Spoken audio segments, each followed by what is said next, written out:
On June 12th, Elon Musk's SpaceX, valued at nearly $2 trillion, officially went public. This is the largest stock offering in human history.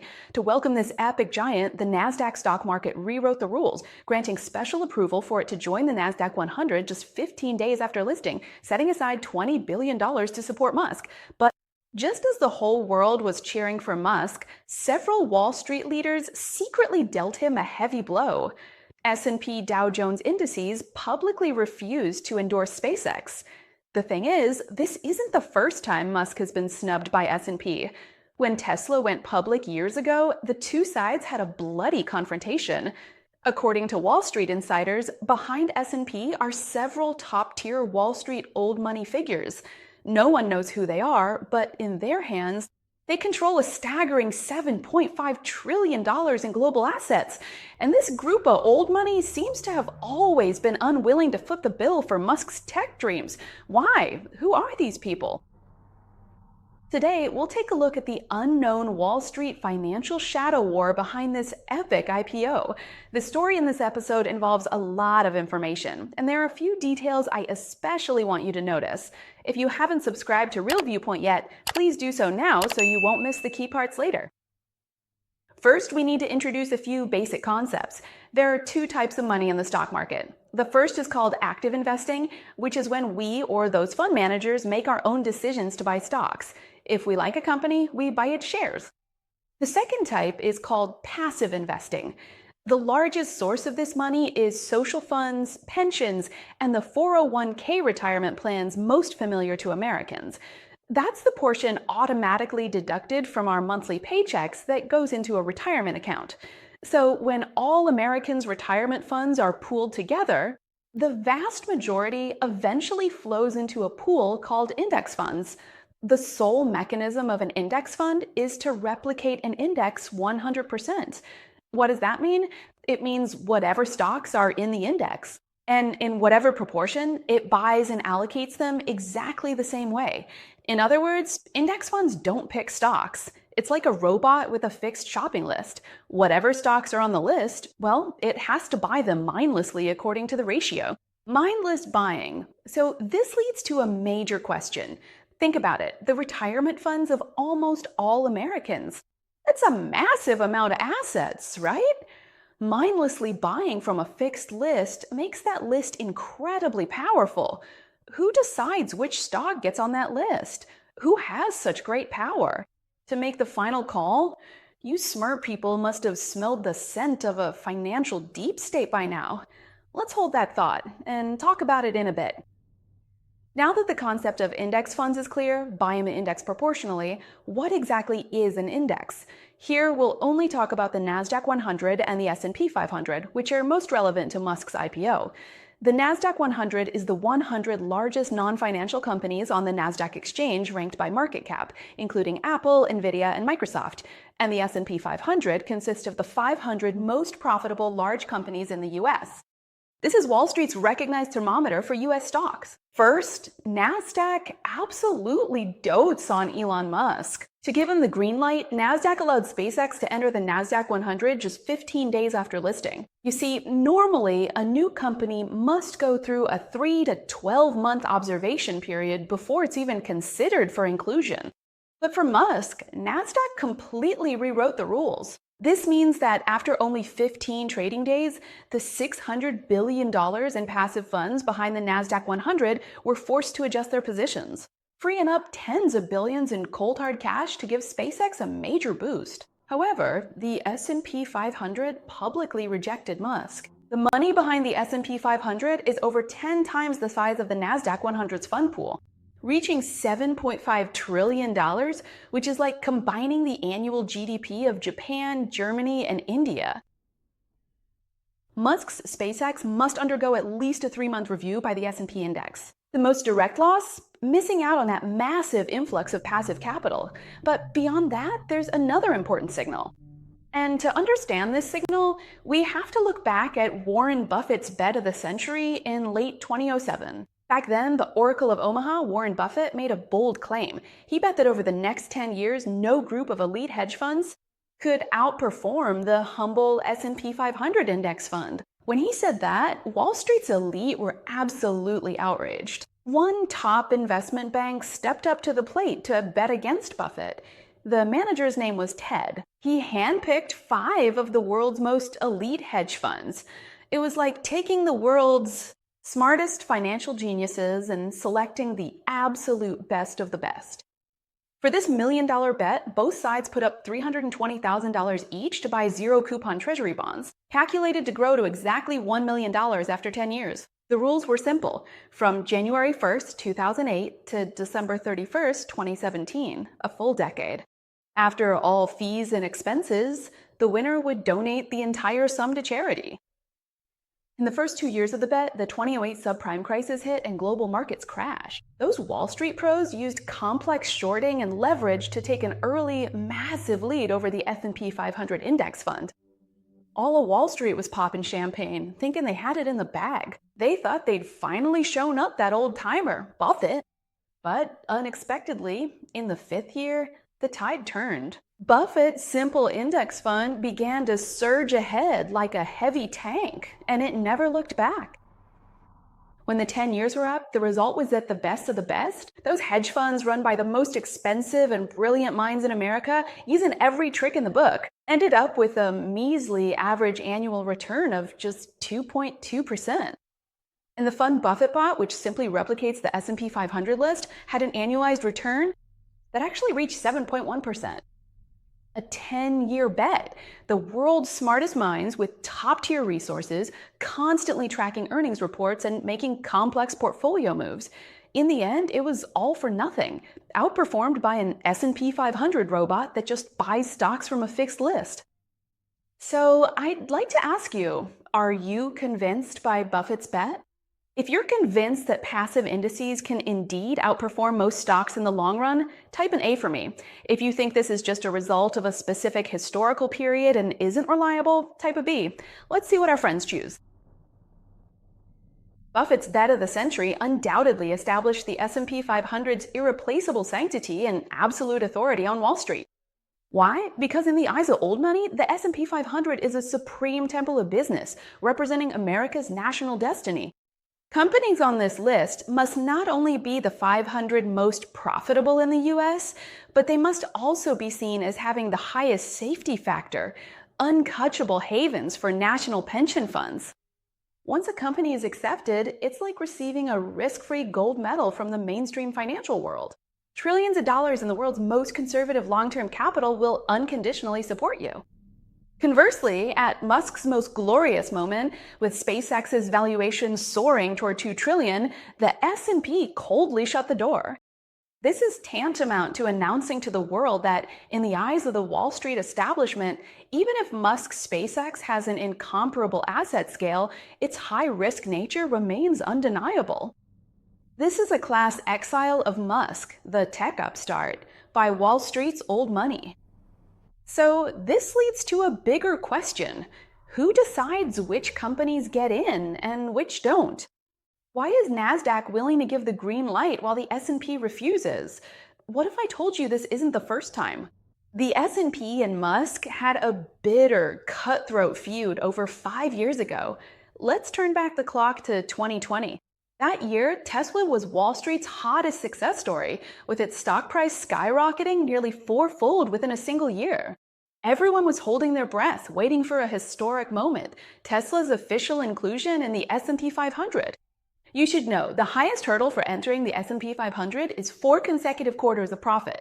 Tesla struggled for 17 years since its founding without clearing that hurdle until July 22, 2020, when Musk finally delivered a stunning second quarter report, achieving profit for the 4th straight quarter. All of Wall Street was buzzing. Dan Ives, a star analyst who tracks Tesla daily, declared that Tesla's inclusion in the S&P 500 was a done deal. To win over the $7.5 trillion in capital behind the S&P 500, Tesla made constant moves during those few months. At the end of August, Musk specifically did a 5-for-1 stock split. What does that mean? Simply put, it's like swapping a $100 bill for 5 $20 bills. Basically, it slashed Tesla's sky-high share price to make it look more index-friendly. Everything was set. Countless retail investors poured hot money into Tesla ahead of time, just waiting for the S&P's quarterly rebalancing in September to grandly welcome Tesla into the fold. On Friday, September 4th, 2020, as the US market closed, the S&P issued an announcement under Wall Street's watchful eye, naming 3 new companies to the S&P 500. Etsy, the e-commerce platform for handmade goods, a chip equipment manufacturer, and a pharmaceutical contract manufacturer. But Tesla was nowhere to be found. Keep in mind, Tesla's market cap had already topped $370 billion, making it the 9th largest public company in the US. It was worth more than 95% of the S&P 500's veteran members, including century-old giants like Johnson & Johnson and P&G. Yet the smallest of the 3 companies added was only 1/25th the size of Tesla. See? The 9th largest company in the US lost to a rival 25 times smaller. A supergiant wealthy enough to rival a nation, and the 9th largest in the US met every single hard metric, yet lost to a complete nobody. The following weekend was Labor Day, a public holiday in the US, so the market stayed closed for 3 days. All that shock simmered over the long weekend. When the market opened on Tuesday, September 8th, Tesla's stock plummeted 21%, its biggest single-day drop ever. $82 billion evaporated in one day. Wall Street went nuts. Countless retail investors and fund managers who lost their shirts began to besiege the S&P. Why on earth? Why skip the 9th largest company in the US to pick 3 small fry? What's the point? At the time, facing a tidal wave of public doubt, the S&P was forced to push an analyst named Howard Silverblatt into the spotlight. However, facing questions from the crowd, the spokesman's face was grim, his jaw tight. He refused to reveal a single detail about the selection process, just giving him a runaround by saying, "The market is always changing and our index must keep up with that change." That vague answer basically said nothing, so industry insiders began to speculate. That Tesla's growth at the time, up 400% in a year, was terrifyingly volatile. If the committee put such a wild stock into the face of the US market and it crashed one day, it would ruin the reputation of the entire S&P 500. There's one huge but easily overlooked detail in that statement. If the committee put Tesla in. The committee? Where did this committee come from? What's the deal with this committee?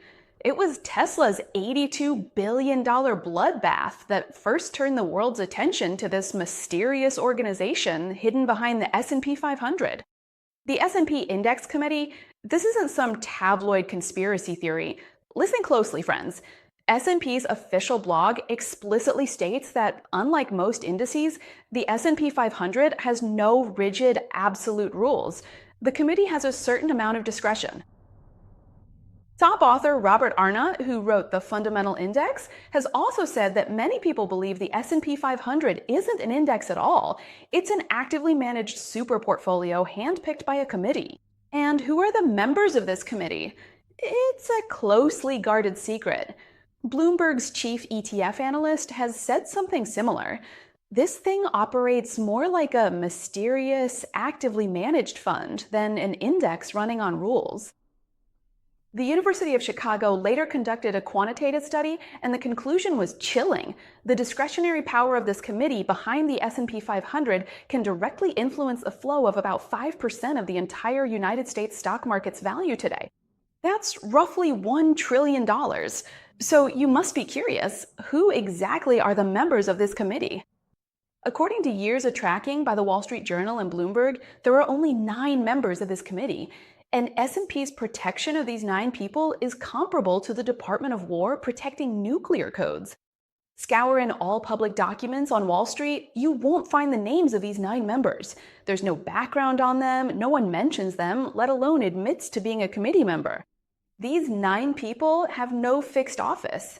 According to Wall Street rumors, their meetings have a cold code name, Black Packet Time. 48 hours before a meeting, specialized armed guards deliver an all-paper, encrypted black packet with no electronic trace to the secret residences of these 9 people. On the day of the meeting, they set out from different corners of Manhattan, New York, quietly entering a secret room in an exclusive private club. Once inside, everyone must pass military-grade electronic scans. Even mechanical watches must be removed, and all electronics like phones are confiscated.